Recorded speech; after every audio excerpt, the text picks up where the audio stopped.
오늘 말씀은 2024년 우리 교회를 향한 하나님의 그 뜻을 함께 나누어 보려고 합니다.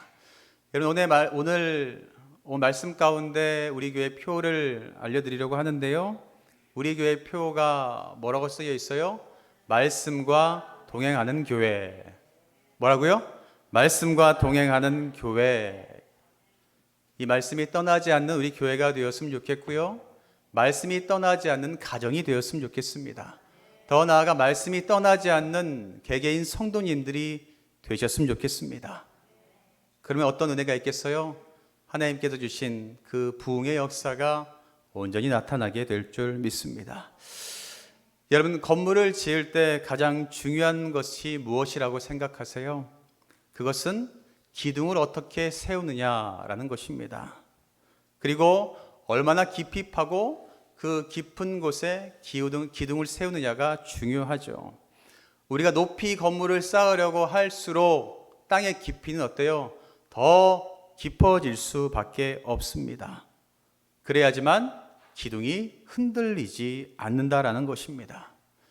여러분, 우리의 인생 또한 주님이라는 그 건축가의 손에 의해 만들어지고 있다는 것을 여러분들 믿으시기를 바랍니다.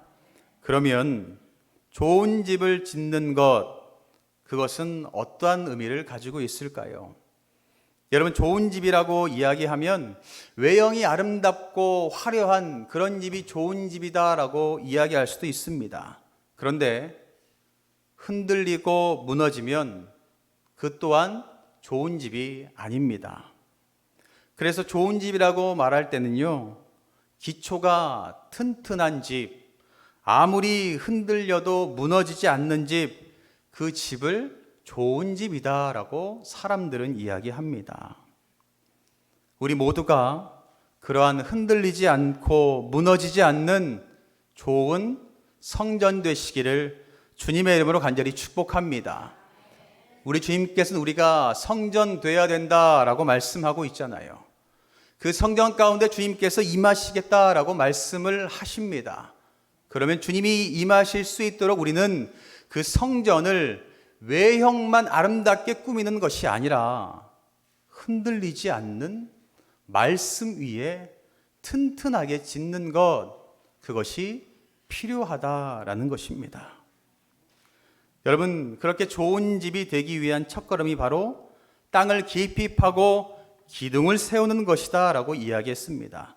그러면 우리도 기둥을 세워야 되는데 그 기둥을 어디에 세워야 되냐면 말씀 위에 기둥을 세우고 집을 지어야 된다라고 성경에서 분명히 말씀하고 있습니다.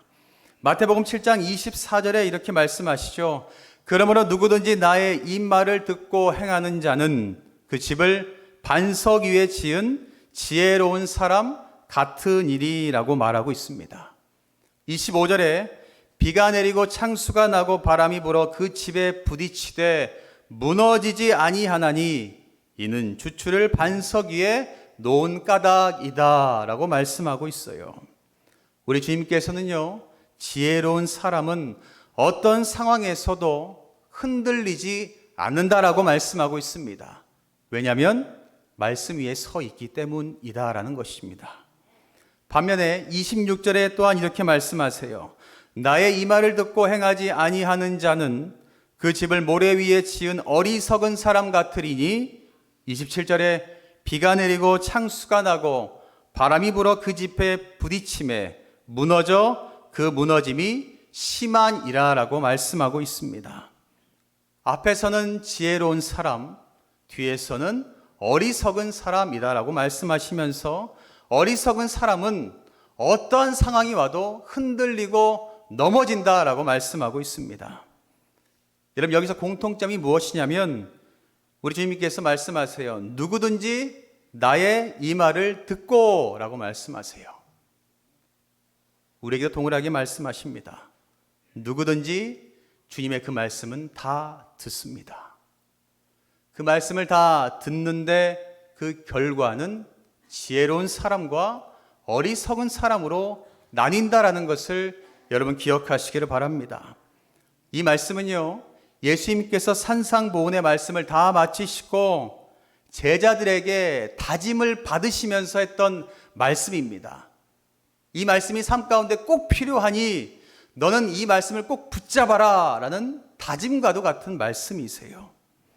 나의 말을 듣고 행하는 자는 반석 위에다가 집을 지은 지혜로운 사람 같고, 나의 말을 잘 들었으면서도 행함이 없는 사람은 모래 위에다가 집을 지은 어리석은 사람과 같다라고 예수님께서 말씀하십니다. 우린 동일하게 예배를 드리고 동일하게 말씀을 듣습니다. 기도도 하고요, 헌신도 합니다. 여러분들의 그 집은 어떤 모양으로 지어져 계십니까? 흔들려도 넘어지지 않으세요? 흔들릴 때마다 넘어지십니까? 여러분들의 집을 한번 살펴보시기를 바랍니다. 그렇게 우리 주님께서는 우리에게 반석 위에 집을 지어야 된다라고 말씀하세요. 그 반석 위에 집을, 기둥을 잘 세웠다면 이제 우린 집을 잘 지어야겠죠. 말씀의 반석 위에 기둥을 흔들리지 않게 세웠다면 이제 집을 잘 지으면 돼요. 집을 짓는 방법 오늘 말씀 가운데 나와 있습니다. 101절 말씀에 이렇게 이야기하세요. 내가 주의 말씀을 지키려고 발을 금하여 모든 악한 길로 가지 아니하여 싸우며, 내가 주의 말씀을 지키기 위해 애쓴다라고 말합니다. 올바른 아름다운 집을 짓기 원한다면 주님의 말씀을 지키려고 애쓰시기를 간절히 바랍니다. 왜 주님의 말씀을 지키려고 애쓰냐면 하나님을 사랑하기 때문에 그럴 수밖에 없습니다. 여러분, 하나님을 사랑한다라고 말씀하면서 말씀을 지키지 않는다라는 것은요, 거짓입니다. 분명히 다 우리는 그러죠. 하나님 사랑합니다. 그런데 왜 말씀을 지키지 않을까요? 하나님을 사랑한다라고 고백했다면 말씀을 지키는 것이 당연한 겁니다. 요한복음 14장 21절에 말하죠. 나의 계명을 지키는 자라야 나를 사랑하는 자니, 나를 사랑하는 자는 내 아버지께 사랑을 받을 것이요 나도 그를 사랑하여 그에게 나를 나타내리라 라고 말씀하고 있습니다.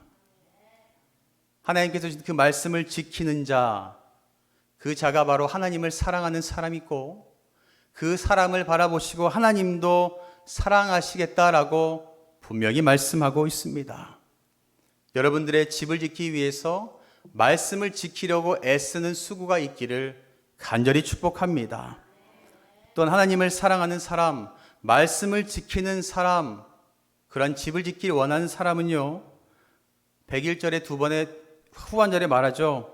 악한 길에 가지 않기 위해서 노력한다라고 말합니다.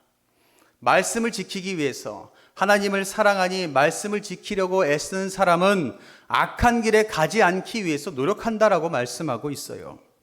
악한 길은 뭘까요?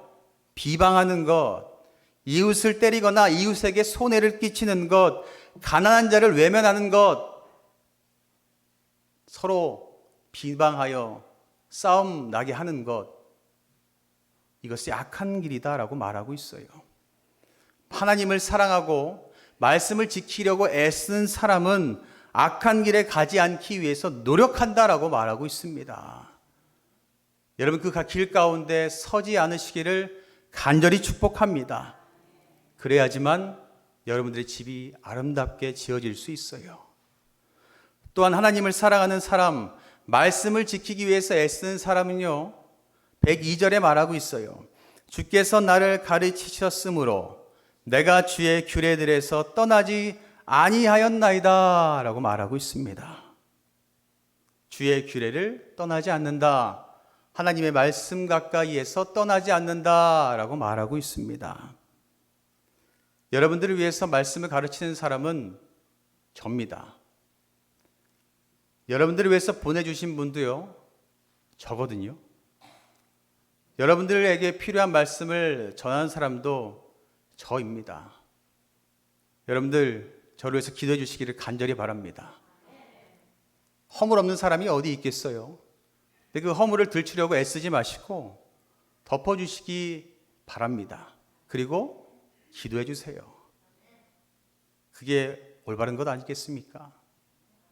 유기성 목사님께서 목회하시면서 한평생 붙잡았던 것이 있어요. 내가 24시간 늘 주님과 함께하는 삶을 산다 라고 이야기하시면서 예수님과 동행이라는 캠페인을 늘 말씀 가운데 선포하셨어요. 그게 무슨 뜻인지 아세요? 24시간 주님께서 나와 함께 하시는데 내가 이렇게 말해도 될까? 내가 이렇게 행동해도 될까? 내가 이렇게 하는 것이 주님 보시기에 어떨까? 늘 점검하라라는 것이었습니다. 그것이 뭐예요? 내가 주의 규례를, 주의 말씀을 떠나지 않기 위해서 점검하면서 늘 사는 것이다 라고 이야기할 수 있습니다. 여러분들 하나님께서 주신 그 말씀을 꼭 붙잡고 늘 주의 말씀을 떠나지 않고 함께 하시기를 간절히 바랍니다. 또한 하나님을 사랑하는 사람, 말씀을 지키는 사람은요 103절에 말하고 있어요. 주의 말씀의 맛이 내게 어찌 그리 단지요 내 입의 꿀보다 더 단이다 라고 말씀하고 있습니다. 여러분들에게 있어서 말씀이 어떻게 다가오고 계십니까? 말씀이 부담스러우세요? 말씀이 거북하십니까? 아니면 말씀이 너무 듣기 좋고 너무 꿀송이와 같습니까? 여러분들 성경의 말씀은 동일하게 전해지고 있습니다. 그것을 받는 마음밭이 중요하다라고 우리 주님께서 말씀하고 있죠. 우리의 마음밭은 어떠한지를 돌아보셨으면 좋겠어요. 가시밭인지 돌짝밭인지 옥토밭인지 우리 그것을 먼저 점검하고 말씀을 들을 때에는 여러분 하나님을 사모하는 그 사모함이 있어야 될 줄 믿습니다. 그것이 있어야지만 여러분들 말씀이 달아요. 그것이 있어야지만 말씀이 내 마음속에 깊숙이 뿌리 내릴 수가 있습니다. 그래야지만 행함으로 나타나게 된다라는 것입니다. 여러분들 말씀이 꿀송이처럼 달 수 있도록 여러분들의 마음밭을 옥토밭 같이 바꾸시는 모든 분들 되시기를 간절히 바랍니다. 그렇게 행함을 104절에서는 이렇게 말하고 있어요.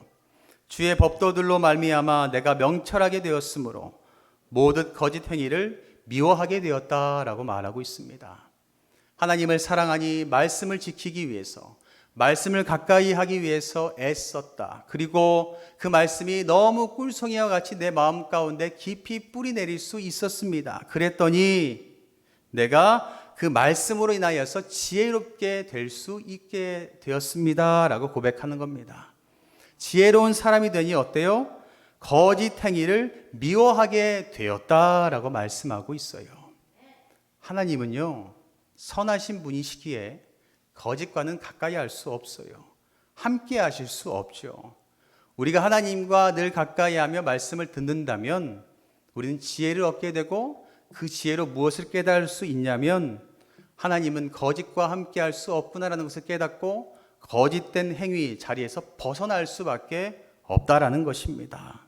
그러면서 모든 악한 일을 벗어던진다라고 말해요.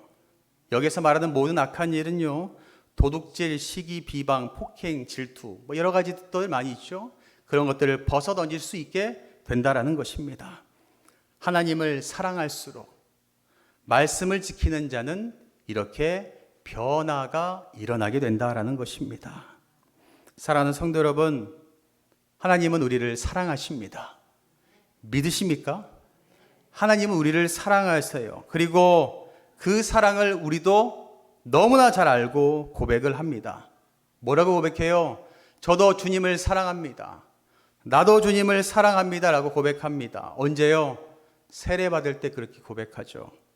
그리고 예배 때마다 은혜 받았다라고 이야기하면서 그렇게 고백해요.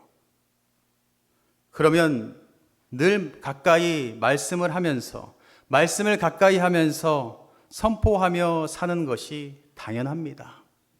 내가 주님을 사랑하니 그 사랑을 알고 말씀을 지키려고 애쓰는 것 당연하지 않겠습니까? 그렇게 살아가게 되면 우리의 삶 가운데 죄는 떠나가게 되고 죄의 자리에서 멀어질 수밖에 없게 되고 내가 선한 자리에 설 수 있게 될 줄 믿습니다. 그리고 내가 선한 사람으로 한 걸음 한 걸음 변화될 때마다 나도 모르게 내 주변에 그 선한 사람들이 모이게 된다라는 겁니다. 2024년 올해 하나님을 사랑하는 우리 교회가 되기를 바랍니다.